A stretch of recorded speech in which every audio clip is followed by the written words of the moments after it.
it's okay to fail. It's really good to fail. Right. So long as you're failing forward. Yeah. And you've learned from that failure, and you'll never make that mistake again, and you're going to do better the next time you try it. Welcome to the On Purpose Investor Podcast with your host, Eric and Tiffany Vogel.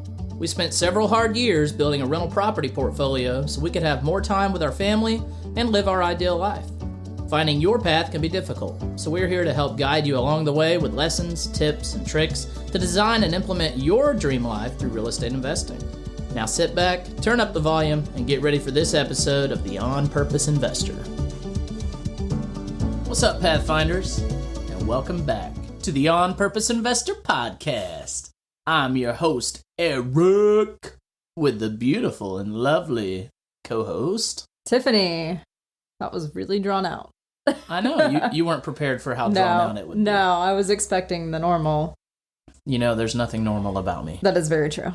Well, today, episode 22, talking about some SMART goals and how you can use SMART goals to align your business with decisions you make and get you to an ultimate destination that you're striving for. Yeah. So early in season 1, we talked a lot about vision and your why and kind of the big picture things. And this is a little bit more nitty gritty on how to achieve that. So you have your 3-year roadmap or vision for your life, and you want to break that down into smaller goals and daily action so that you can achieve that. So when we first started our business, Tiffany was like, hey, you want to do some SMART goals? And I was like, that's going to be really difficult for me because the word SMART with anything I do is probably going to be challenging. And then she broke it down. She's like, no, it's an acronym. I was like, oh, thank God. Yeah, I think for me in particular, like SMART goals are a big thing that I learned in school, in business school. And I wanted to implement that in our business so that we were making goals that were tangible. And we'll talk about what a SMART goal is in a little bit. But having very clear goals is what allowed us to reach financial freedom in 3.5 years. Right. And, you know, I've talked about my rhinoceros success story, about how I wanted to buy those 2 houses in that first year. That's a goal. It's a lofty goal, especially if you don't own any investment properties. But she said, well, you put it on the fridge, so let's turn it into action. Yeah. And I was like, okay, let's do it. Let's just go buy a house. She's like, no, slow down, Eric. We're going to approach this with SMART goals. And so, Tiffany, what does SMART stand for, other than how amazing your husband is? What does SMART stand for? It is specific, measurable, attainable, relevant, and time-bound. All right. So when I said, let's buy these 2 houses this year, you said, we're going to break it down into SMART goals. So it was very specific. 2 houses in 12 months. Right. So it was very specific. And it was measurable. 2 houses. Mm-hmm. Right. And now there are some smaller benefactors in those 2 houses that could have been even more measurable, as in how much cash flow would those houses make? How much cash do you need to buy them? How much cash do you want to leave in the deal after the refinance? If you're doing the BRRRR strategy, what type of funding would you want to use? Those are different, measurable. Some of your required metrics, like you need a certain cash on cash return, or like you said, the cash flow per door unit. Mm-hmm. There's a lot that can go into it, but you want to be as specific as possible. Right. So we had the measurable component. Mm-hmm. Attainable. Now, this is something where I kind of struggled with. Reading the book, and I was like, yep, we're going to do it. We're going to make this happen. And that was a stretch. It was. And was it attainable? We didn't know. Right. We didn't know if it was attainable or not, but that's kind of the idea with a BHAG, the big, hairy, audacious goal, is to shoot for something that you don't feel like is attainable. Right. But it was within reach. We didn't say we're going to go buy 50 houses in 1 year. You know, that would have been a little obnoxious unless we had the capital to do that. And the time. There would be a lot that would have to have gone into it. Because the capital, at that point, the time, the know-how to manage that much at one time. Yeah, you were still teaching at that point. Mm-hmm. I was still working my job. We were dating. We weren't even engaged. So that goal was very attainable for that stage of life. At this point, we would be able to do more because the tools in our toolbox are very different. Right. And we have that background knowledge on, once we take a property on, what does it look like to manage it and see it through? Right. And we've got the team. It's not just our skill set, it's the skill set of our team. Right. It's kind of like writing a book. And a lot of people have said, writing a book is kind of like having a baby. And I think owning a rental property is very similar as well. When you're pregnant, you know better than anyone, I guess, because you're a female and you're pregnant. It's tough while you're pregnant because you go through whole body changes, right? Yeah. I mean, your organs shift. Everything changes for you. Yeah. And that's the idea of getting the property or writing the book or doing anything with your mindset. Yeah. I mean, you have to change the way you approach and view the world. Once that baby comes here, you might think, I bought the property or I wrote the book or I did something big. The hard work's done. The reality of it is that now you have a child and now you have to raise and care for and rear that child into the world and be productive. So getting that property is just a small step, but making sure you have all the tools to raise that property right and behave and not slap you and, right. and run around the house naked. That's the rearing part of owning a property. Yeah. If we had that BHAG of 50 properties in 1 year, would it have been attainable? I don't know. I don't think it would have been even plausible because we didn't know how to do that. Right. It's not relevant for us. That was not our goal. So that's the R, the relevant. Right. So I think the point with relevant is look at your 3-year roadmap and what you want out of life and build your goals from there. So if you want 25 houses over 3 years, figure out how many you need to buy in the first year. Yeah. And it's probably not going to be a third of that number because you'll get the snowball and you'll scale faster. So pick something that feels reasonable for that first year, but also push yourself a little bit because you can achieve a lot more than you realize. So for us, we had 2 houses that first year. We only bought 1, but it was 2 units. Right. So we were happy with what we achieved. Yeah. And we were doing all of the work ourselves. Yep. I mean, you had some buddies come out and help, but we didn't here and there, to lay flooring or put in insulation. Right. But it was us. I mean, so given that and the constraints of our jobs and everything else going on, we were happy. Yeah. But we would have never bought that house had we not had the goal to buy 2 homes that year. And I would say be careful about your 1-year goal versus your 5-year goal, because that quote, is it Warren Buffett that says... You can achieve a lot more. I think it's 10 years is his quote. Yeah, he says, you think you can do more in 1 year, but don't think you can do as much in 10 years. Yeah, you can achieve a lot. So when you're building out that 3-year roadmap, really think about pushing more than you think, because 3 years is a lot longer than I think we realize. And I know you and I felt that. I mean, we had a goal spreadsheet that we use because I'm very spreadsheet oriented, and we have gone and looked back to see each year. I create a new file so we can go and look back and see, in 2018 when we got started, this was our goal for 2019 and 2020. Yeah. And we can see how it stacks up. I just remembered, people underestimate what they can do in 10 years and overestimate what they can do in 1 year. Yeah. And the reason I think that is that people don't value the impact of the snowball effect, which is what we're going to be talking about next week. Yep. In that 1 year, you're learning how to master your craft. And then over the course of those next 9 years, but in our vision and roadmap that we cast, it's 3 years. Mm-hmm. Over the course of year 2 and year 3, you have mastered your craft, and what you're just rinse and repeating the process. And so that 1 unit in the first year turns into 5 units the second year, turns into 10 more in the third year. Right. So they're overestimating their year 1, but they're underestimating year 3 or 10, as Warren Buffett would call it. So for example, for us, in the first year, we had your house that we converted into a rental, and we bought 1. In the second year, we added 6 homes. In the year after that, we added 5. Right. And then we did 1 and 1 the following 2 years. So we did not do a lot that first year, but we learned a lot, and we learned how to scale. Right. So we started adding in the other things we've talked about this season with community and your team and leveraging other people to help. As you always say, figuring out what's in your toolbox, right, and then hiring out the rest. Right. So the last step is time bound. So I said, those 2 houses I want to get in a 12-month time. Was that something that fit into the SMART goals? Right. But breaking it down into daily actionable steps was the hard part of, well, what month or what time frame are we buying these properties? Because there was a lot we had to learn. We had to say, in the first month, we're going to learn as much as we can on taking down the property. Right. And when I say taking down, that means making an offer, getting it closed, and financing it, and getting all the setup done, which insurance, utilities, all that stuff, making sure we had a system in place that we didn't just go make an offer and buy the house and then not really know what the heck we're doing next. So there's a level of educating for the next step, but don't worry about educating for step 10.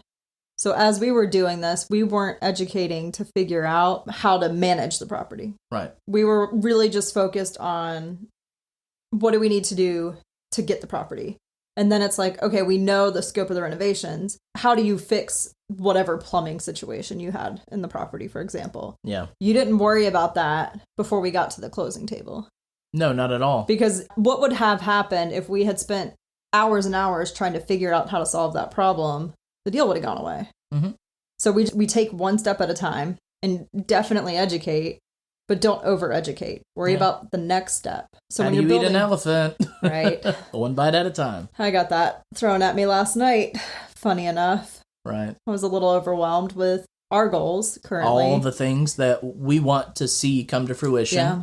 But, sometimes we both need a healthy reminder that, okay, we both want these insane goals, but we can't work toward them all at the same time. Right. And we can't expect to be achieving each one all right now. Yeah. And so I, trying to healthily remind Tiffany, the elephant can't be eaten in one bite. Right. We got to chunk it up. I don't know. I'm pregnant. I can eat a lot. My gosh. Well, I guess that's a good segue into, I always like to use the example of losing weight because I think it's something most people, goals. Right. Most people have experienced losing weight or a similar type goal. So when you're creating the goal, don't just say, I want to lose 10 pounds. Well, I think a lot of people say that. Right. And that's like the most people's approach. Yeah, New Year's resolutions. Hey, what's your New Year's resolution? I want to lose 35 pounds. Right. All right. Can we turn that into a SMART goal? Yeah. Please? Because I want to see these people that want to lose 35 pounds lose 35 pounds. Right. It just sets you up for success. When So it's framed this way. let's work through it. Let's make it specific. Okay. I want to lose 35 pounds. Let's break that down even further. Yeah. So do you want to do it by eating better? Do you want to do it by exercising or maybe a combination? I think it's going to be a combination. And I think they need to break it down into some weekly goals. I want to lose 1 pound a week. Yeah. For 35 weeks. Or if you want to be a little more aggressive, let's lose 2 pounds a week for 17 or so weeks. Right? Is that right? Yeah, that's just really aggressive, especially for women. So it's 2 not pounds. that easy. Let's do 1.5 pounds a week. Let's do 1 pound a week because that math's a lot easier. 1 pound a week for 35 weeks. So you're going to be on like an 8-month journey to losing 35 pounds. Is that about right? 35 weeks is how many?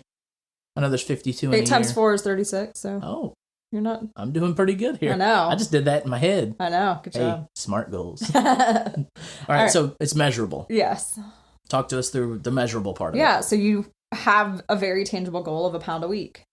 And if on week 3 you plateau and you don't hit it, you need to make adjustments in week 4 to maybe lose 2 pounds. And at the end of the day, if you don't hit the goal in the exact time frame or the exact target, progress is better than perfection. That's something that really resonates with me. So absolutely. Just a small little tangent of even if you don't lose 1 pound a week, as long as you're continuing on the trajectory and reset and you're doing the right things, you will get there in time. And I like to say it as anyone that I talk to through their goal setting, I say, it's okay to fail. It's really good to fail. Right. So long as you're failing forward. Yeah. And you've learned from that failure and you'll never make that mistake again. And you're going to do better the next time you try it. Right. So let's say you get 5 weeks into this process and you've only lost 3 pounds.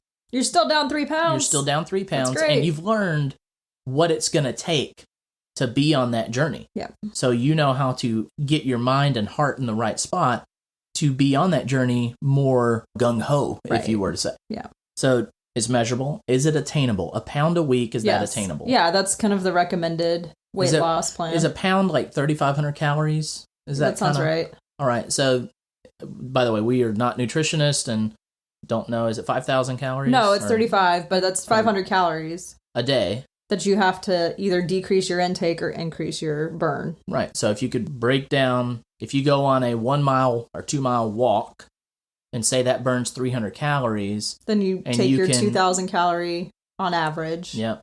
No, mine's not just that create high, a deficit. The big idea is that you create a deficit. Right, and track it in some kind of MyFitnessPal or I don't know what other apps are out so there. So do you think you could either burn 500 calories a day or eat 500 calories less a day or use a combination of the both and make sure you're creating that deficit? Right. So that is attainable. Yeah. You know, you think a Coca-Cola, a bottle of Coca-Cola is about 250 to 300 calories. Like 200. It's somewhere in there. So if you're drinking Coca-Cola, maybe you cut that out. Right. And you've already started to work towards your deficit. All right. So relevant.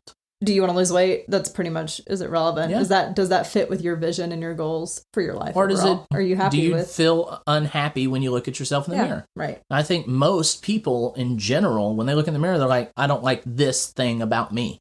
And if weight is that thing, you can get a grasp on that. Yeah. And you can do it. Right. Now, obviously, if you have underlying health conditions that are inhibiting your ability to do that, talk to a medical professional, obviously. But this is for anyone looking to just get a little bit healthier. Yeah, and then time bound. We have a week, number of weeks that we're shooting. Pound a week for 35 weeks. Right, and you reassess. If, 1 week you don't lose any weight because your mom made brownies for your birthday and that might be hitting home. And you ate the whole tray in a couple days. I had maybe a 1-inch square out of that whole pan. I know. Right. Don't judge the pregnant woman's brownie content. I have not even looked at it. I know, you haven't said a word. Nope. But that did not help my goals of staying within a certain weight limit with this pregnancy. But the point is pivoting and saying, okay, last week I didn't do good because I ate a ton of brownies. Mm-hmm. Now this week I need to replace the brownies with something less delicious. And that's not always fun to do. No. Eating salad is so much more boring than eating brownies. Right. Those brownies were really good too.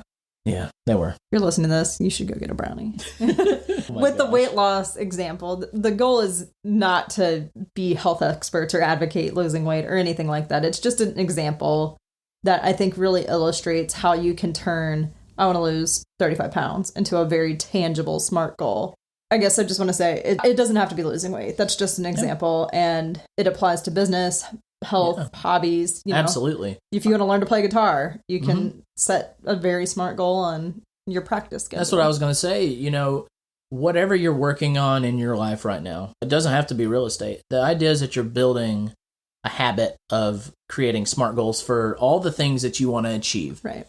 And let's say you want to build a fence, or you want to build a porch, or you want to take a family vacation, or anything. Turn it into a SMART goal. Right. Be very specific about what you want to achieve. Make sure that it is measurable, that it is either we went on vacation, or we went on vacation for 1 day longer than we did last year, or it's I want to build this fence and I want to achieve it in, how do I make that measurable? So we have a fence in our yard that has not been painted for almost 3 years. Yeah. And we have a goal to get it painted this summer. We do. And I have someone lined up to paint it. I know. That's great. Who, not how. That's right. But the SMART goal could be that we want to find the money for whatever it costs, I don't know how much, to have the fence painted within 3 months. Right. Okay. So there you go. Yes. You want to have it painted or built within an X amount of time. Right. Okay. And that's also time bound as well. Yes, right. So if you have a SMART goal that you're struggling with, or if you have a goal that you want to make a SMART goal, send us an email or shoot us a message on social media and we can help you. You're going to want to send that to Tiffany. Yeah, don't send it to Eric. Because I'm telling you, I'm really good at some components of SMART goaling. And that is, making sure things start happening with it. But planning the SMART goal is not my forte. Yeah. And I think it's because the word smart's in the title. Well, the other component of a SMART goal, it's not really part of a SMART goal, but it's something I like to throw in, is lag versus lead measures. Okay. And the idea is a lead measure is something you can control. The lag measure is kind of the output of it. So in our weight loss example, it's I'm going to take in X number of calories a day. The lag measure would be how many pounds you're losing on the scale. So you can't always control how your body responds to a weight loss program, but you can control how many hours or minutes you're working out a week.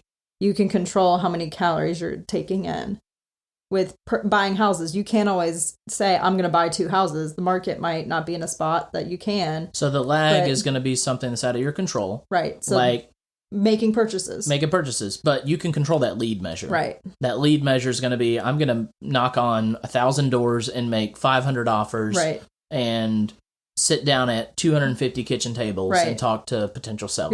Yeah. And one of our mentors, Bill Cook, his goal was how many offers a day? Do you remember? No, he wants to do 1,000 door knocks a day, I think it was. And it was like he would not go home until he was done. Yep. So be passionate about your goals and really strive to make them. Chasing those goals, you're going to see fruition of this dream life that hopefully you've been planning and building along the way by listening to the On Purpose Investor podcast. You know, our goal is that you become a Pathfinder.